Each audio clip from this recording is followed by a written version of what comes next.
Question number यो 9 ये कह रहा है कि एक समांतर श्रेणी में 60 पद है। एक समांतर श्रेणी दे रखी है, उसमें कितने पद है? 60 पद। इसका मतलब n बराबर मेरे पास में 60 है। 60 पद है। यदि उसका प्रथम पद 7 है और उसका अंतिम पद यानी an। अब मैं ये an अंतिम पद होता है, इसको मैं ऐसे भी लिख सकता हूँ a60 बराबर 125। अंतिम में 125 है, मैं इसको an भी कह सकता हूँ, a60 भी कह सकता हूँ, क्योंकि मेरे पास जो श्रेणी है उसमें अंतिम पद कितने हैं? 60 है, यानी पदों की संख्या 60 है। तो इसका 32वां पद ज्ञात करना है आपको। a32 आपको क्या करना है? ज्ञात करना है। बहुत इजी। अतः सूत्र लगा दो। यहाँ पर इसका फॉर्मूला लगाना है। an बराबर a1 plus n minus 1 into D, ये फॉर्मूला है। अब a60 का मतलब यानी इसके बराबर आपको दे रखा है an बराबर 125। ये कौन सा पद है? 60वां पद है। तो a plus n minus 1 into D बराबर 125। a का मान है 7, n का मान 60 माइनस 1 इंटू डी का मान नहीं दे रखा मेरे को, तो निकालना है। निकालूंगा मैं डी का मान। अब यहाँ पर सोल्व करूँ। 7 प्लस 59d बराबर 125। ये दोनों अंक है, तो यहाँ पर कर दूंगा मैं इसका पक्षांतरण। तो यहाँ आ गया 59d बराबर 125। ये पॉजिटिव है, इधर लाओगे तो नेगेटिव हो जाएगा। 59d बराबर हो गया 118। ये इधर गुणा में उधर जाकर डिवाइड हो जाएगा, तो d बराबर 118 बटे 59। काट दो इसको, 2 आ गया। तो d बराबर आपके पास में 2 आ गया। अब यहाँ पर लिखो, देखो a का मान 7, d का मान 2, n का मान 32, a32 अपन को याद करना है। अब लगा दो फॉर्मूला a32 का, बिल्कुल इजी है। आता है a32 बराबर a1 प्लस 31। a1 का मान 7 है, 31 इंटू 2, 7 प्लस 62 इक्वल 69। ये आपका आंसर आ गया। बहुत इजी क्वेश्चन है, कोई दिक्कत नहीं है। an का मान दे रखा है 125, इससे अपन d निकाल लेंगे। d आने के बाद में a है ही, n है ही, और d आ ही गया, निकाल दो। कोई सा भी पद पूछिए। ये हो गया आपका क्वेश्चन नंबर 9। क्वेश्चन नंबर 10 क्या है वो देखना आप। क्वेश्चन नंबर 10 है आपका 10वें नंबर का क्वेश्चन है। 4 संख्याएं समांतर श्रेणी में है। क्वेश्चन नंबर 10 है, इंपॉर्टेंट क्वेश्चन है। 4 संख्याएं दे रखी है आपको और वो किस में है? समांतर श्रेणी में है। 4 संख्याएं समांतर श्रेणी में है यदि संख्याओं का योग 50 और उन संख्याओं का योग कितना है? 50 है।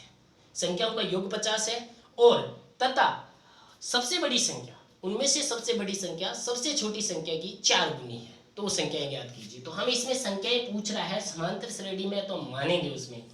माना 4 संख्याएं जो एपी में है निम्न प्रकार है।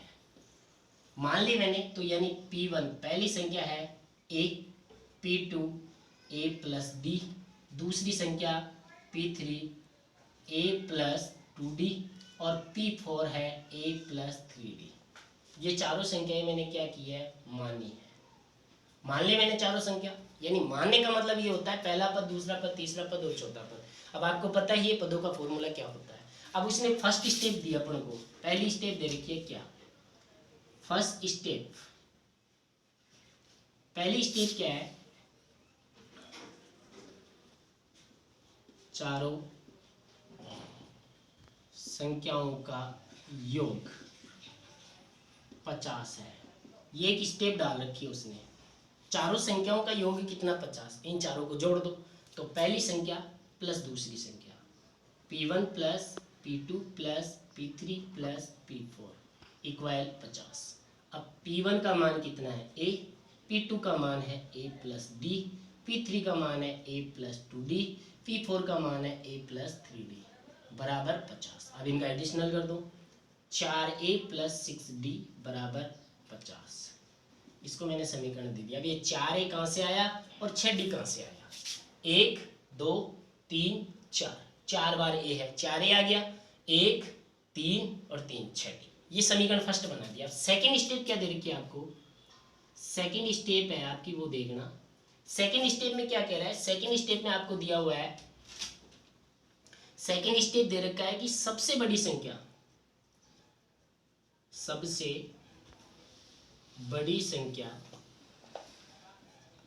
सबसे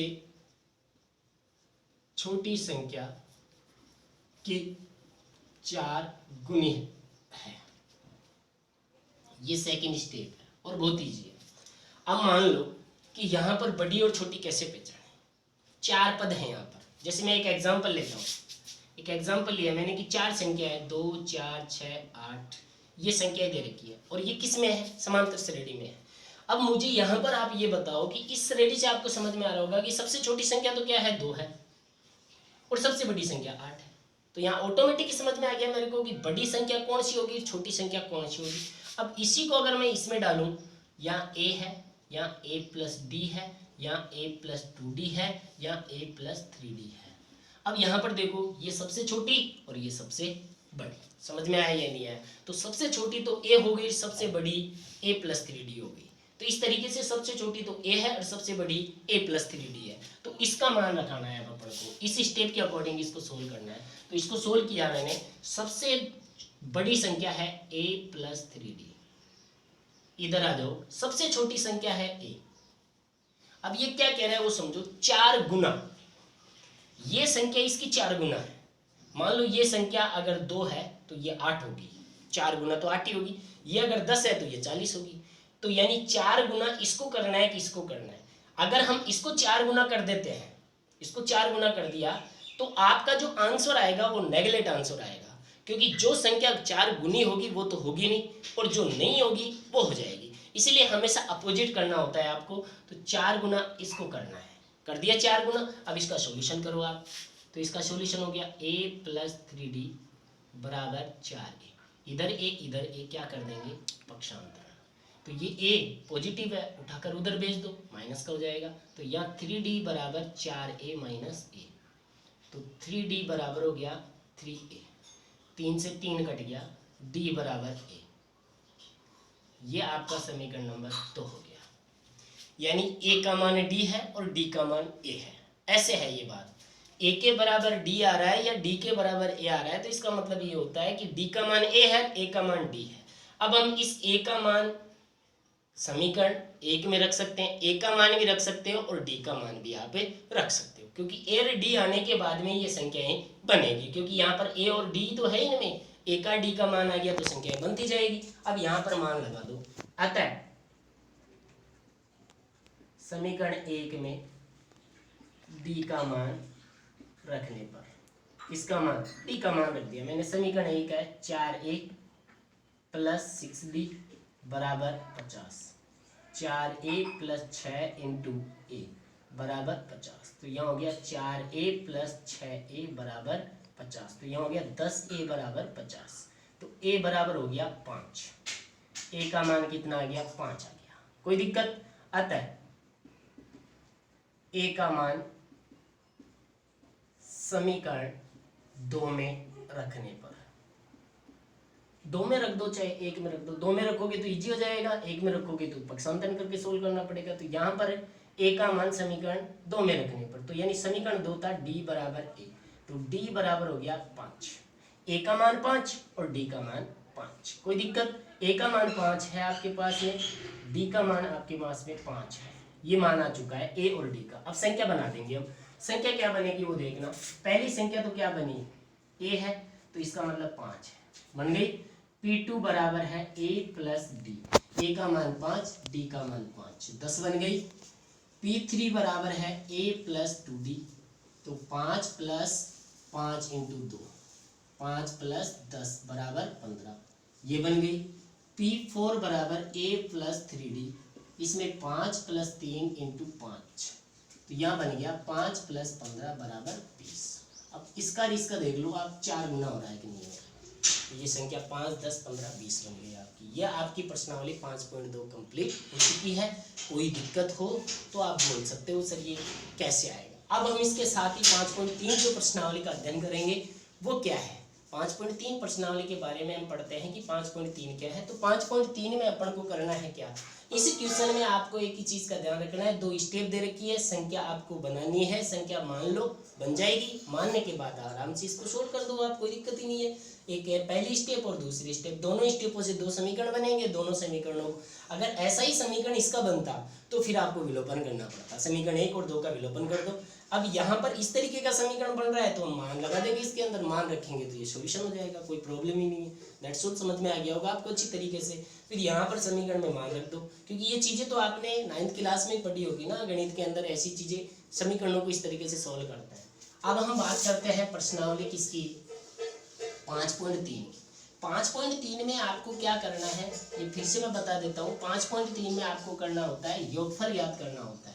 5.2 में तो हमने पढ़ा था क्या, अंतिम पद। अब 5.3 में हम जो अध्ययन करेंगे, 5.3 में क्या करना होता है, 5.3 में आपको करना है योगफल ज्ञात करना, एपी का योगफल ज्ञात करना।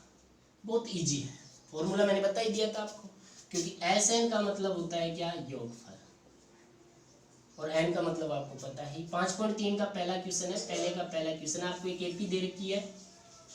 एपी क्या है, 5.3 में पहला क्वेश्चन एपी दे रखी है आपको 1 3 5 7 स्पेस 12 पदों का।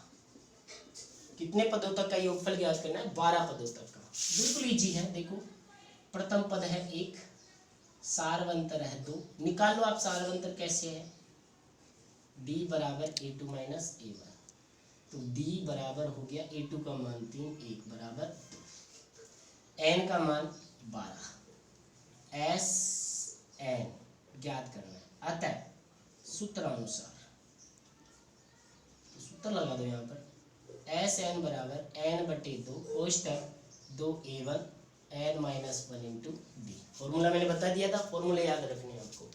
एस एन एस 12 कहाँ से आया, n का मान 12 है, यहाँ पर n का मान 12 बटे 2 कोष्टक 2 इंटू a का मान 2, सॉरी 1 है a का मान, प्लस n का मान 12 माइनस 1 इंटू डी का मान 2। सॉल्यूशन करो, s 12 बराबर 6 कहाँ से आया, इसको काट दिया मैंने, यहाँ गया 2 प्लस यहाँ बच गया 11 दूनी 22। अब इसका टोटल कर दो, 6 इंटू 24, s 12, 6 चौका 24, 6 दूनी 12 और 2 14, 144 आपका आंसर आ गया। ये हो गया आपका 5.3 का पहला क्वेश्चन। 5.3 के पहले क्वेश्चन में जो भी क्वेश्चन दे रखे हैं आपको सॉल्यूशन करना है। एक मैंने समझा दिया है, नहीं आता है तो दोबारा बता देंगे, एक दूसरा क्वेश्चन और तीसरा क्वेश्चन और बता देंगे, बाकी दूसरा क्वेश्चन आपको स्वयं करना है इसके अंदर। दैट्स ऑल, ये हो गया आपका 5.3 कंप्लीट। अब इसी के साथ 5.2 कंप्लीट हो गई, 5.3 का एक क्वेश्चन हो गया, कल समझाएंगे।